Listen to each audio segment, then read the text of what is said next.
अरे बॉस क्या बोल रहा है? अरे संडे है ना सर, छुट्टी। वाइफ को लेके जरा पानी पूरी खाने आया, आवड़ते तिला खूप। अरे आप मिले नहीं हो मेरे वाइफ से, मैं बुलाता हूँ। प्रिया, अरे आओ ना जल्दी। आप शादी में नहीं आए थे ना, इसके लिए।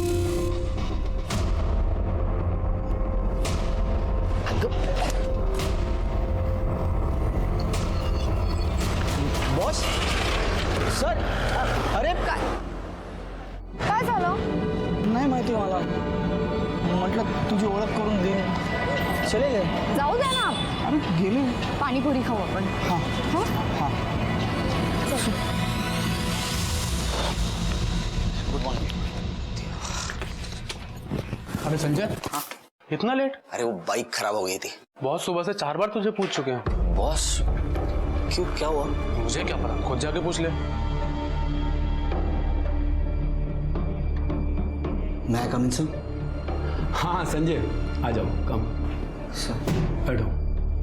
अरे बैठो यार, बैठो। सर कल जो लड़की तुम्हारे साथ थी, तुम्हारी वाइफ थी क्या? हाँ सर, मेरी बीवी है प्रिया। अच्छा अच्छा, तो तुमने लव मैरिज की या अरेंज? नहीं सर, अरेंज मैरिज। शादी से पहले कोई इंक्वायरी की थी या सीधा शादी कर ली? क्यों सर, आप क्यों पूछ रहे हैं ऐसा? आप प्रिया को जानते हैं?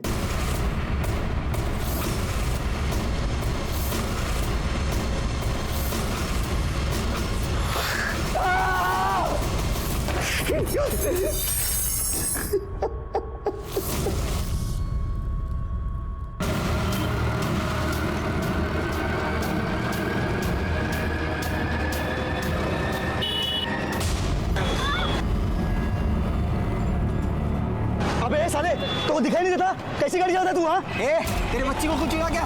क्या बात है साले, एक तो नौ गाड़ी जाता है। अरे मैंने कहा कुछ नहीं हुआ, नौ गाड़ी जाता है ऊपर से। मारो मारो। पिंकी, हे घे, हा काढा पी। कडू आहे काकी। अगं हो, कडू आहे, पर तू सुबह तक बिल्कुल ठीक हो जाएगी। पी। कहाँ से सीखा प्रिया ये सब?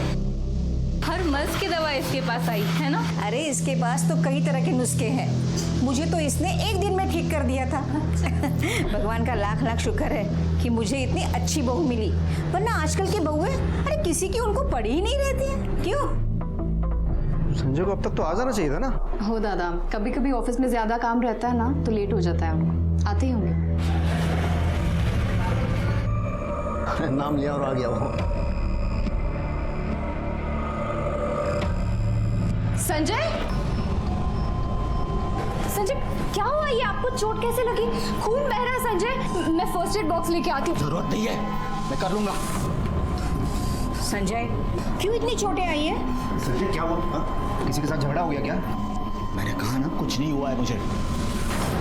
संजय बसा, तुम्हें हिलाऊंगे तो आपको। तेरी नौटंकी बंद कर, मुझे जरूरत नहीं। मैंने कहा है ना, ये तेरी नौटंकी कहीं और जाके दिखाना, समझ दो।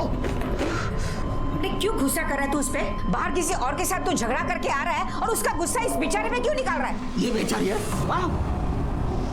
अब कोई मुझसे बात नहीं करेगा। संजय, तुम लोग बात मत करो मुझसे। संजय! ए संजय, संजय क्या हो गया तुझे? हाँ? हम लोग कुछ पूछ रहे हैं, बात कर रहे हैं तुझसे। मत करो मुझसे बात। कहा ना मैंने।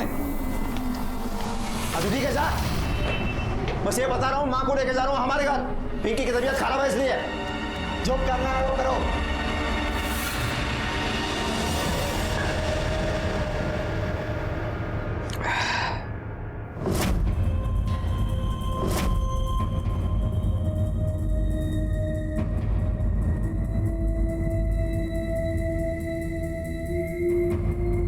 कम से कम ये हल्दी वाला दूध पी लीजिए, आपको आराम मिल जाएगा।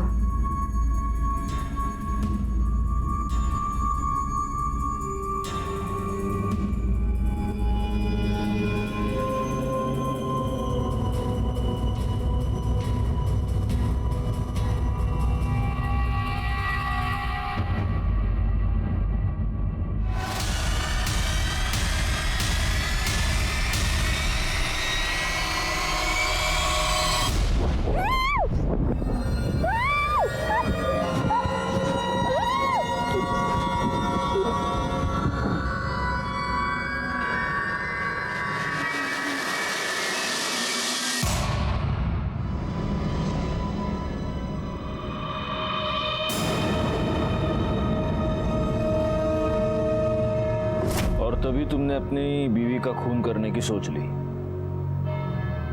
पर कर नहीं पाया। तब नहीं कर पाए तो अब कर दिया। हाँ,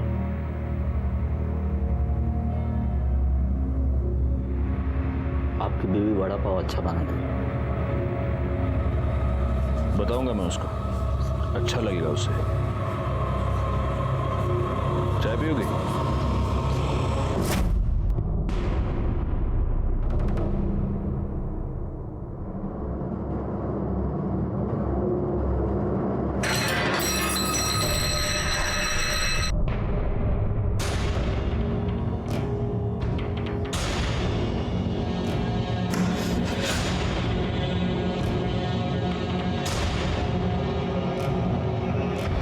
क्या हो गया आपको? बेवजह मुझ पर भड़क रहे हो। दादा की भी इंसल्ट की, उन्हें भी उल्टा जवाब दे दिया। मुझसे तो बात तक नहीं कर रहे हैं। आखिर ऐसा हो क्या गया आपको? जानना चाहती हो तुम क्या हुआ है मुझे? हाँ, चल बताता हूँ तुझे। चल।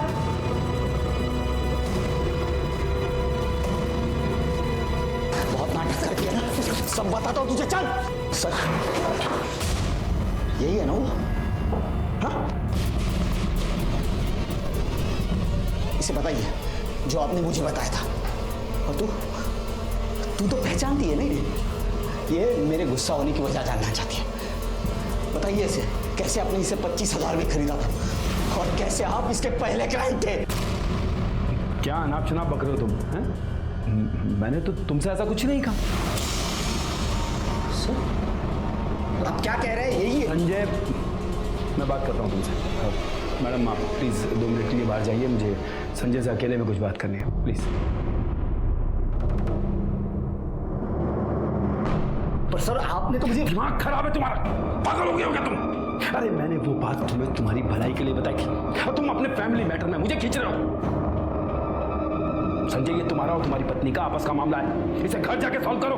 यहाँ ऑफिस में तमाशा करने की जरूरत नहीं है, वरना अपनी जॉब से भी हाथ धो बैठोगे तुम। चलो निकलो यहाँ से। आई से गेट आउट।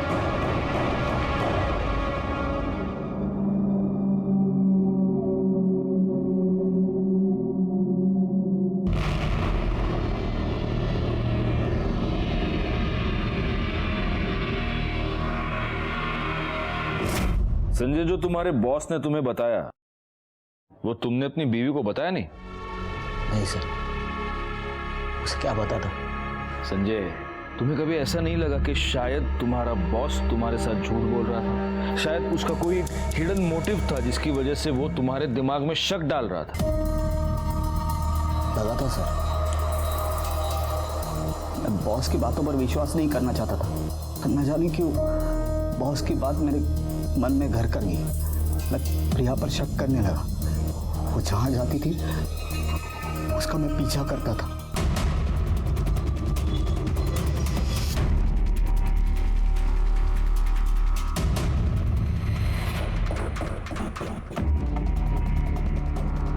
उस दिन संजय ने अपने शक की कहानी वहीं तक सुनाई, लेकिन चूंकि अभी ये केस सॉल्व हो चुका है, इसके आगे की कहानी मैं आपको बता सकता हूं। संजय ने प्रिया का पीछा अपने सास के ऑफिस तक यानी विकास केंद्र तक किया।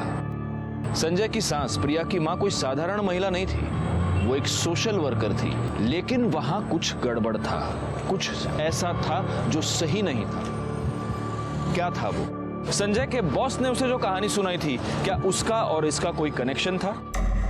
आई कुठे आतमध्ये? हाँ, मेडिकल कैंप वाले से बात हो गई है। 1-2 दिन के अंदर आने वाले हैं ट्रेन केंद्र में। मैं आपसे बाद में बात करती हूँ। आई, मुझे बहुत डर लग रहा है, समझ नहीं आ रहा है क्या करूं। आई, मुझे ऐसा लग रहा है कि संजय को सब सच पता चल गया है, सब खत्म। तो इतना यकीन से कैसे कह सकती है कि उसे सब पता चल गया है?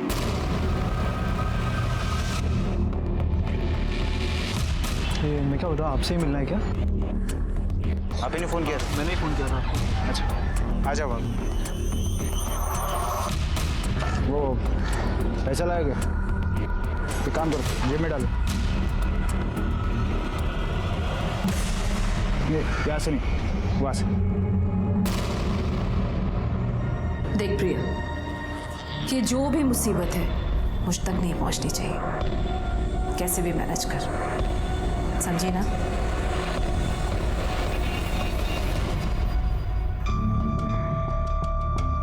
अरे संजय, काय झालं? क्यों इतना घाई घाई में मुझे बुलाया? प्रिया को आने दो, सब कुछ बताता हूँ।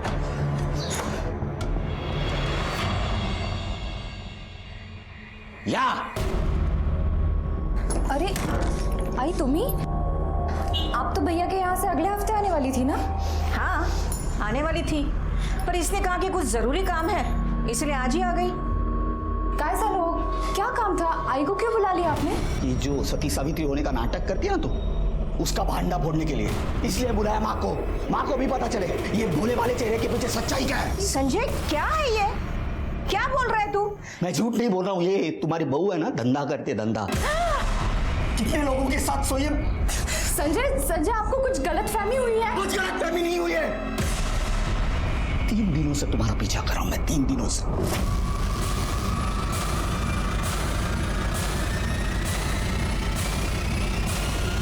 और मां, इस समाज सेवा में ये सती सावित्री अकेली नहीं है। इस सती सावित्री के साथ उसकी बहन, उसकी मां और दलाली करने वाला इसका जीजा है। और ये सब विकास केंद्र के आड़े चलता है ना? हाँ, कल मैंने देखा था तुझे तेरे जीजाजी के साथ गाड़ी में जाते हुए। क्लाइंट के पास गई थी ना तू? मुझे तो बोल के गई थी मार्केट जा रही हूँ, धंधा करती है ना तू? अरे संजय, काय बोलतोस तू है? तेरा दिमाग तो ठीक है? माँ, अभी दिमाग ठिकाने आया है। मालूम नहीं कितने लोगों के साथ सोई है। मेरे बॉस के साथ। देखो संजय, मुझे समझ नहीं आ रहा कि ये बात मैं तुमसे कैसे कहूं, लेकिन तुम्हारी वाइफ एक सेक्स वर्कर है, एक प्रोस्टिट्यूट। सर, आज से 5 साल पहले 25,000 रुपए देकर मैंने उसके साथ एक रात गुजारी थी और मैं उसका फर्स्ट कस्टमर था। देखो संजय, मैं चाहता तो ये बात तुम्हें नहीं बताता, लेकिन हो सकता है उसने तुम्हें झूठ बोला हो या कल को तुम्हारे साथ कुछ गलत हो जाए, इसीलिए मैंने ये सब कुछ कहा है। संजय, अगर ये उसका पास था और वो ये सब कुछ छोड़ चुकी है, तुमसे प्यार करती है, तुम्हारे प्रति ईमानदार है, तो फिर इन बातों का कोई मतलब नहीं है। फिर तुम उसके साथ आगे की जिंदगी अच्छे से जी सकते हो।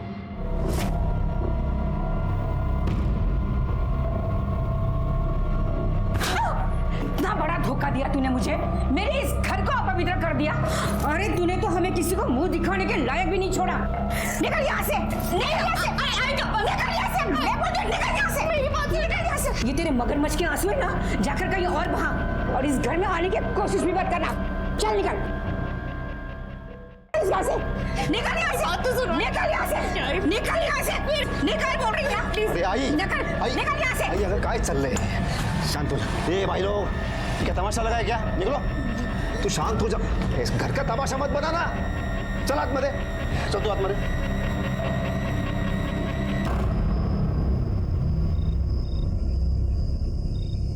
संजय, कितनी बार मैंने तेरे को कहा है, अपने गुस्से को थोड़ा काबू में रखा कर। अरे उस दिन भी तो उस मैकेनिक से लड़ गया, क्या जरूरत थी? तू बीच में मत आ।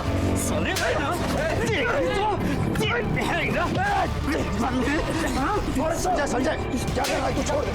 संजय, फिर से मेरी बीवी की तरफ आंख उठा के देखा ना, आंखें फोड़ दूंगा, जिंदा गाड़ दूंगा तुझे। बहुत गलत किया तूने मुझे हाथ लगा के। जानता नहीं मैं कौन हूँ। दादा, उस दिन मैं गलत हो सकता हूँ, पर आज नहीं। मैंने खुद पीछा किया। बहुत कुछ गलत चल रहा है दादा। प्रिया एक प्रोस्टिट्यूट है, वेश्या है वो। बस बहुत हो गया, बहुत सुन ली तेरी बकवास मैंने। अरे क्या सबूत है तेरे पास? है क्या कुछ? नहीं, सिर्फ शक है, शक। वो भी तेरे उस मक्कार बॉस ने तेरे दिमाग में घुसा दिया है। अरे जो खुद इतना घटिया इंसान है, जो खुद धंधे वाली के पास जाता है, उसकी क्या गारंटी है कि वो सच बोल रहा है? तो ऐसे घटिया इंसान पे भरोसा करके तू अपनी बीवी पे शक कर रहा है? मुझे ये बता, अगर कल आके कोई मेरे बारे में उल्टा सीधा कह दे, तो उस पर भी यकीन कर लेगा? करेगा? नहीं दादा, ऐसे कैसे? ऐसे? हाँ संजय, एक मेरा छोटा भाई है रे, हाँ? पर तू मुझे कुछ समझता है ना? मैं जो कह रहा हूँ वो बात मान ले। अभी के अभी जा प्रिया के पास और अपने किए की माफी मांग ले उससे, सब ठीक कर ले, उसे वापस ले आ, बस उतना कर ले बस।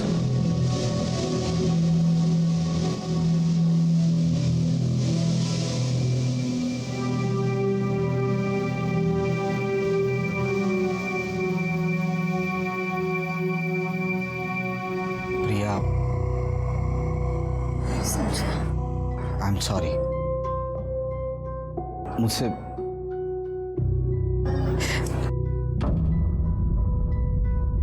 मेरी सच्चाई यही है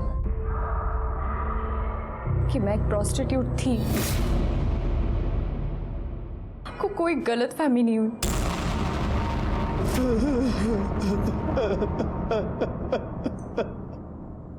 संजय, तेरी बीवी ने तुझसे सच बता दिया कि वो प्रोस्टिट्यूट थी और गुस्से में आकर तूने उसे इतनी बेरहमी से मार दिया। मैंने प्रिया को नहीं मारा, मैंने प्रिया को नहीं मारा, मैं सच कह रहा हूँ सर। झूठ बोल रहा है तू। मर्डर के बाद तेरी पूरी कॉलोनी ने तुझे खून से लथपथ देखा था और तेरे फोन की लोकेशन भी क्राइम सीन की ही थी। सर, प्रिया मर्डर केस की फॉरेंसिक में रिपोर्ट आ गई है। संजय, सारे सबूत तुम्हारे खिलाफ हैं। अच्छा होगा अगर तुम खुद सच बोल दो।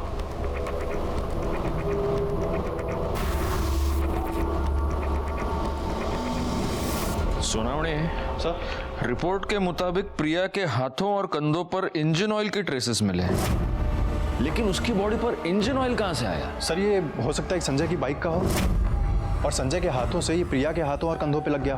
और सर वैसे भी जब हम मर्डर स्पॉट पे गए थे तो संजय के हाथ पहले से ही खून से इतने लथपथ थे, शायद इसीलिए हमने नोटिस ना किया हो। एक काम करो, क्राइम के टाइम संजय ने जो कपड़े पहने थे वो टेस्टिंग के लिए भेज दो। अगर ऑयल वहां से आया है तो संजय के कपड़ों पर जरूर मिलेगा। सब ये संजय तू घबरू तो कुछ रहे संजय। देख, जब तक मैं हूं ना तुझे कुछ नहीं होगा। हाँ, मैंने तुझे भाई की तरह नहीं, अपने बेटे की तरह पाला है। तू देख ना मैं कैसे अपने बेटे को यहाँ से जल्द बाहर निकालता हूँ। हाँ चलो चलो, मिलने टाइम खत्म हुआ। तू लोगों को संजय ये तो कर प्लीज।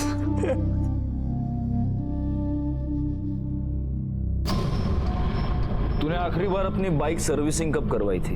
यही कुछ 4-5 महीने पहले। प्रिया के मर्डर से पहले तूने अपनी बाइक किसी मैकेनिक को दिखाई थी क्या? नहीं। संजय, मैंने सुना तुझे गुस्सा बहुत आता है। हर दूसरे दिन किसी के साथ तेरी मारामारी हो जाती है, हाथापाई हो जाती है। प्रिया के मर्डर के दिन भी तुझे बहुत गुस्सा आया, फिर तूने उन 2 बच्चों को गाली दी, उनको मारा। उसी गुस्से में तू घर गया और जब तू घर से बाहर निकला तो पूरा खून से भरा हुआ था। हा? तभी प्रिया ने तुझे ये बताया होगा कि वो एक प्रोस्टिट्यूट थी और तब तुझे बहुत गुस्सा आया, है ना? हाँ सर, मुझे पहले गुस्सा आया, पर जब प्रिया ने मुझे सारी हकीकत बताई तब मुझे गुस्सा नहीं, उस पर तरस आया था। मतलब? उषा रानी मेरी आई नहीं है। उसने मुझे और अपर्णा ताई को बचपन में एक आदमी से खरीदा था और हमें धंधे पर लगा दिया। हमसे बहुत सारे पैसे कमाए उसने। अपर्णा ताई ने हमारी दलाली करने वाले मुकेश के साथ शादी कर ली।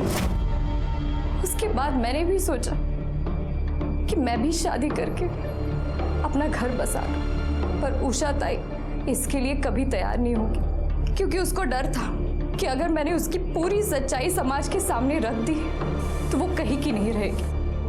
आपको पाने के बाद मुझे ऐसा लगा कि मेरे सारे जख्म भर गए, पर मैं गलत थी। मुझे समझना चाहिए था कि हम जैसे लड़कियों के कभी घर नहीं बसते। हमें तो लोग बस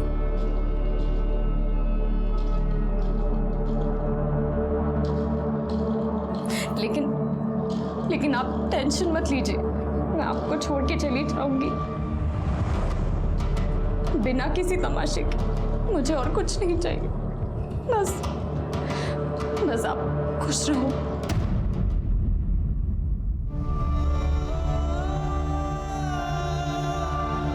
उस उषा रानी ने प्रिया की जिंदगी बर्बाद कर दी और ये सब कुछ समाज सेवा के आड़ में चलता रहता है इन लोगों का। मैं इन लोगों को छोड़ूंगा नहीं, लोगों के सामने इनकी सच्चाई लाके रख दूंगा।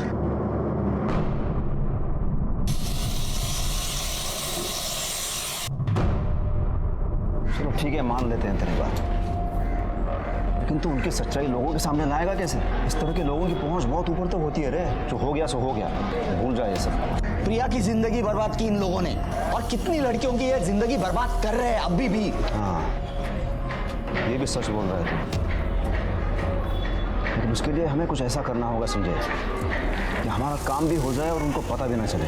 हाँ, मतलब अरे वो कैमरा छुपा के करते हैं ना, अरे इलेक्ट्रिशियन की दुकान पे तो होते हैं ना उस तरह के कैमरा, ऐसा कुछ।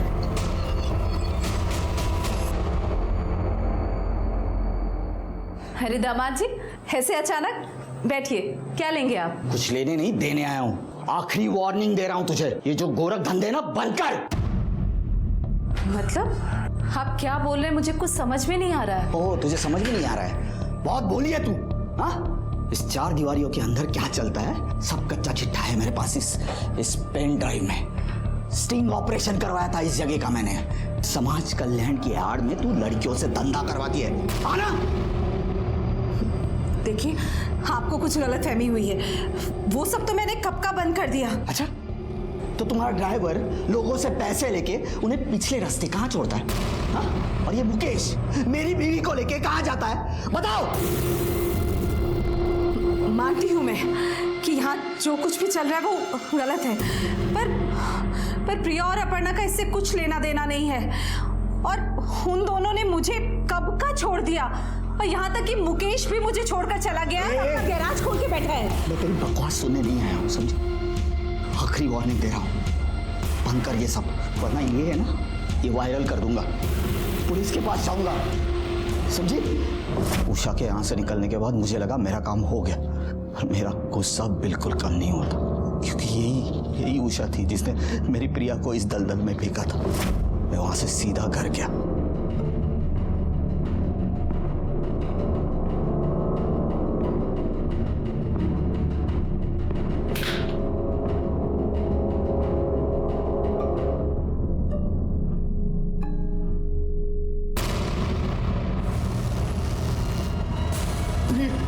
प्रिया!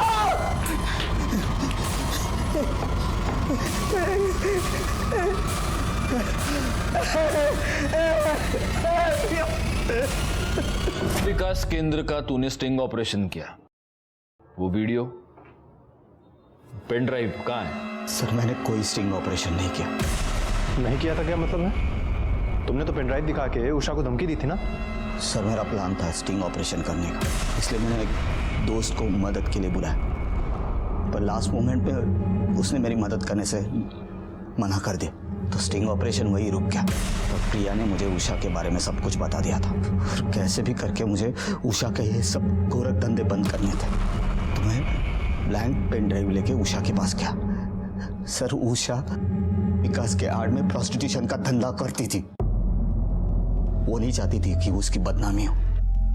सोनावणे सब, ये उषा राणे के कॉल रिकॉर्ड्स निकलवा, और प्रिया के मर्डर के दिन उसके मोबाइल की लोकेशन। देखो, अगर ये संजय सच कह रहा है तो उषा राणे की सच्चाई दुनिया के सामने लानी पड़ेगी। वो तो नहीं कर पाया, हम करेंगे। तुम टीम रेडी करो। सब गाड़ी पीछे ले, तावड़े पकड़ उसको।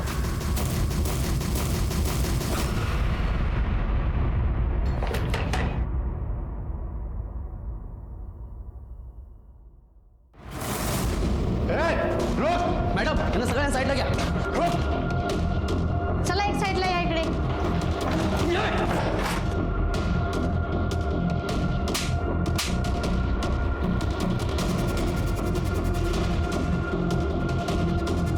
डालो सबको गाड़ी में, सगळ्यांनी गाडीत बसा, चला.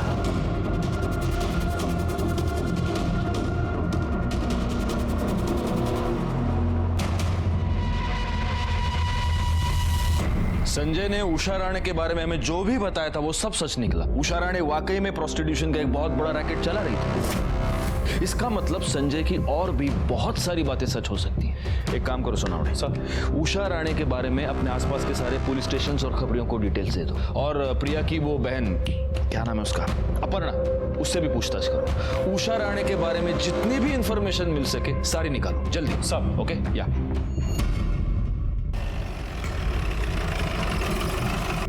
ये उषा ने विकास केंद्र के नाम पे जो प्रोस्टिट्यूशन का धंधा चला के रखा था, इससे तुम्हारा और प्रिया का क्या कनेक्शन है?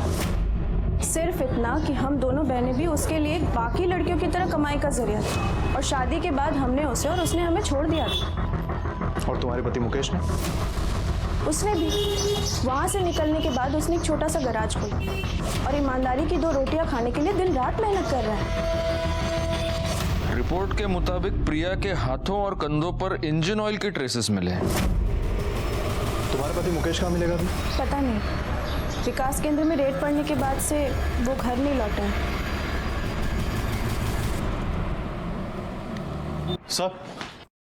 सर उषा और महेश का पता चल गया है। गुड, चलो चलो।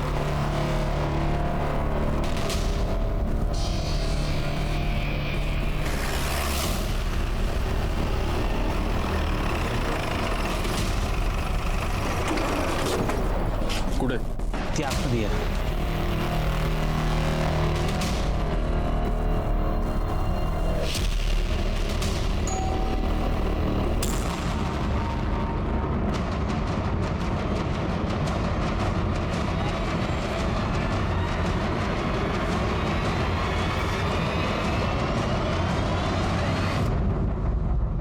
गया ना? अरे किया क्या है मैंने?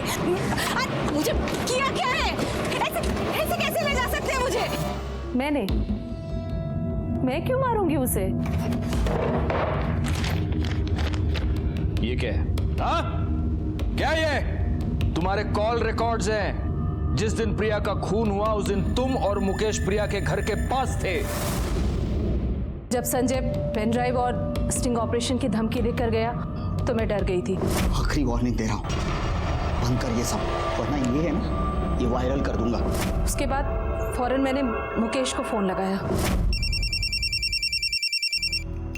हेलो। संजय को समझाना पड़ेगा, अगर उसने वो पेन ड्राइव पुलिस या मीडिया को दे दी तो सब खत्म हो जाएगा। मैं तो बुरी तरह फंस जाऊंगी और तू भी नहीं बचेगा।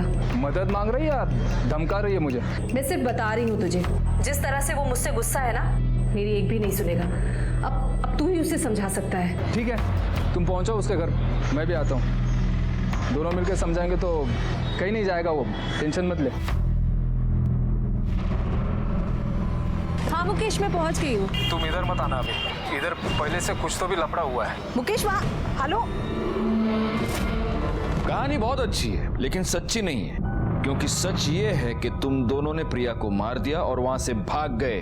सर, मुझे उसे मारना ही होता तो मैं उसी दिन मारती जब उसने शादी की बात की थी, तो शायद ये सब कुछ नहीं होता उसके साथ। और मैं उसे क्यों मारूंगी सर? प्रिया और अपर्णा मेरी बेटी से भी बढ़कर है। लेकिन तुम उनकी माँ नहीं हो, क्योंकि कोई भी माँ अपनी बेटी से धंधा नहीं करवाती और अपना धंधा चौपट होता देखकर अपनी बेटी को मार नहीं देती। ठीक है, अगर ये सच है तो साबित करके दिखाइए। साबित तो मैं करूंगा मैडम। इस वक्त मेरे पास खून के कोई सबूत नहीं है, पर आपके प्रोस्टिट्यूशन रैकेट के सारे सबूत हैं। इसलिए लंबी सांस लीजिए और यहाँ की आदत डाल लीजिए।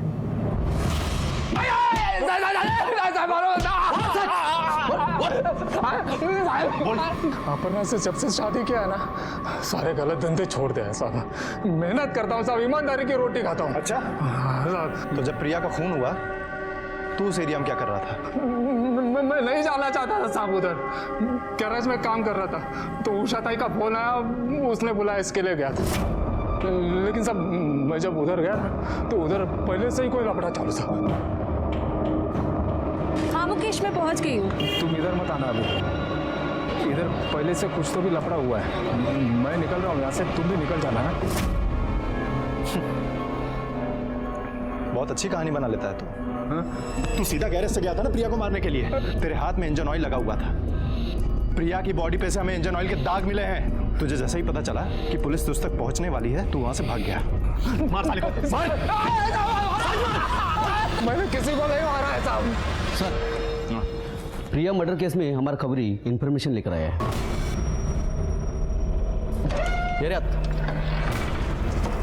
नमस्कार साहब, जिस दिन वो लड़की का मर्डर हुआ ना प्रिया, उसका 2 रोड छाप मैकेनिक के साथ लफड़ा हुआ था, आपने देखा साहब। और जिधर झगड़ा हुआ उसके सामने दुकान पे सीसीटीवी लगा हुआ है, आप उधर का फुटेज निकाल के देख लो, मालूम पड़ जाएगा कौन लोग थे। सर ये देखिए, इन दोनों मैकेनिक्स ने प्रिया के साथ पहले भी छेड़खानी की थी और संजय के साथ हाथापाई भी हुई थी इन दोनों की। और सर ये देखिए, ये मर्डर के दिन की फुटेज।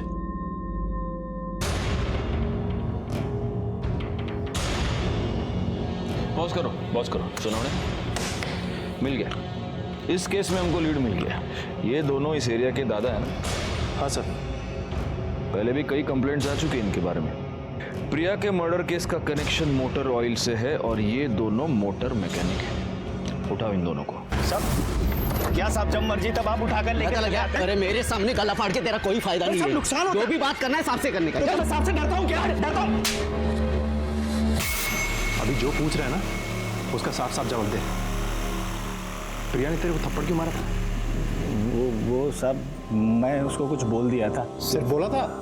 मतलब साहब मैंने छेड़ा था और वो मेरे पे भड़क गई और उसने एक थप्पड़ मार दिया था मेरे को।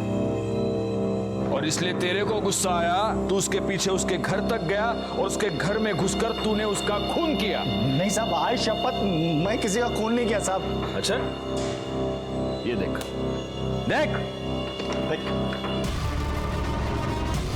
उसके पीछे किधर गया तू?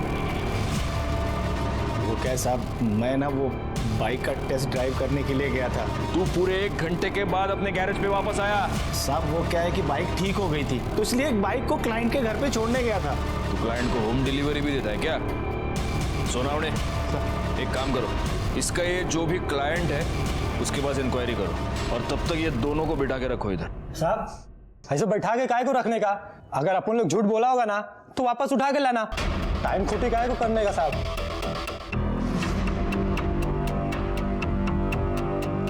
सुनावने बरोबर बोलते हैं। इनको सिर्फ बिठा के मत रखना, अच्छी तरह से खातिरदारी करना इनकी। साहब अपन लोग कुछ नहीं किया साहब। कुछ नहीं किया? सड़क पे चलने वाली औरतें तुझे अपने बाप का माल लगती है क्या? सुनावने सर, अच्छी तरह से खातिरदारी करना इन दोनों की, और इतना मारो सालों को कि लड़की को छेड़ने से पहले इनकी हड्डियां बोलनी चाहिए। साहब आप लोग किसी को नहीं छेड़ा साहब। खातिरदारी करता हूं तेरी। ला सर, अच्छे से खातिरदारी की है दोनों की।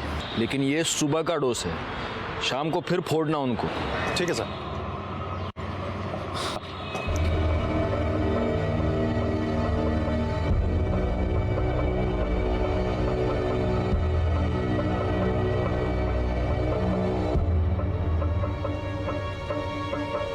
सोनावड़े सर, इसको फॉरेंसिक लैब भेज दो और उनसे कहना कि प्रिया के बॉडी पर जो ऑयल मिला वो ऑयल और ये ऑयल, ये मैच होता है क्या देखें। ठीक है सर।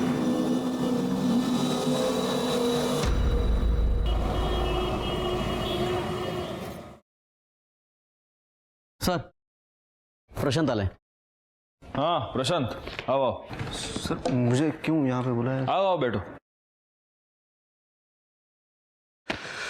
प्रशांत, मैंने तुमको ये बताने के लिए बुलाया है प्रशांत कि प्रिया के बॉडी पर जो इंजन ऑयल मिला, वो इंजन ऑयल और तुम्हारे बाइक का इंजन ऑयल एक दूसरे से मैच होता है।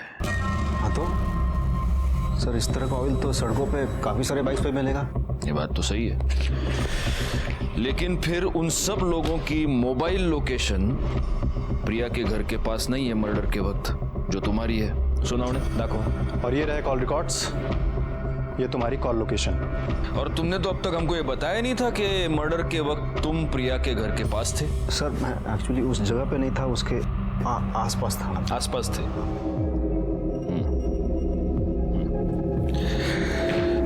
अब प्रशांत, मैं तुमको एक फिल्म दिखाऊंगा।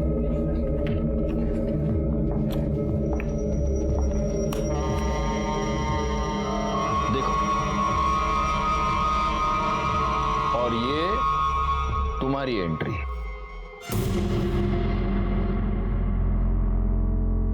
देखो, ये तुम प्रिया के पीछे उसके घर तक चले गए। शायद ये पूरा झगड़ा तुमने देखा था और इसी का फायदा तुमने उठाया। अब प्रशांत, कबूल करते हो की आता तुला घ्यायचं आम्ही आतमध्ये? हाँ सर, मैंने मारा उसे सर। वो यही डिजर्व करती है सर। अपनी भोली भाली सूरत दिखा के उस धंधे वाली ने मेरे भाई से शादी की और उसकी जिंदगी नरक बना दी उसने। और सर उस दिन संजय उसकी माँ को स्टिंग ऑपरेशन की झूठी बात कह के उसके मुंह से सच्चाई सुनने गया था और उस उषा ने डर के सब कुछ मान भी लिया था। लेकिन सर संजय ये सब सुन के एकदम से टूट गया और उसने मुझे वहां से फोन भी किया था। आज ये बात सिर्फ मुझे मालूम है, कल दुनिया को पता चल जाएगी तो मैं किससे नजर नहीं मिला पाऊंगा। दादा, मुझे मारना है। संजू तो ऐसा कुछ नहीं करेगा, देख मुझे तेरे भाव की कसम है। मैं नहीं जी सकता। मैं सब ठीक करता हूँ, देख। सर मैंने संजय को भाई की तरह नहीं, एक बेटे की तरह प्यार किया है। उसे ऐसा रोता हुआ सुनकर मेरा माथा घूम गया सर। मैं वहां से निकल गया, मैं संजय के घर की तरफ चला गया। रास्ते में मैंने देखा सर प्रिया उसी मैकेनिक के साथ झगड़ा कर रही है। जरा इधर भी नजर इनायत कर लीजिए। अरे हम भी हैं। क्या बकवास कर रहे हो तुम? घर में माँ बहन नहीं है तुम्हारे? आइंदा ऐसे बकवास की ना तो देख लेना। झगड़ा खत्म होते ही वो अपने घर की तरफ चली गई और मैकेनिक भी उसी तरफ चला गया सर। और मैंने सर इसी बात का फायदा उठाना चाहा। मैं संजय के घर की तरफ चला गया सर। सर मैं बहुत गुस्से में था सर, मैंने प्रिया को बहुत मारा। तू सारी धंधे वाली धंधा करती है तू, हाँ? मेरे भाई की जिंदगी बर्बाद करती। सब आज तक इतना रोते हुए कभी नहीं देखा, इतनी बुरे हालत में कभी नहीं देखा। तूने हमारी खानदान पे धब्बा लगा दिया। एक काम जान से मार दूंगा।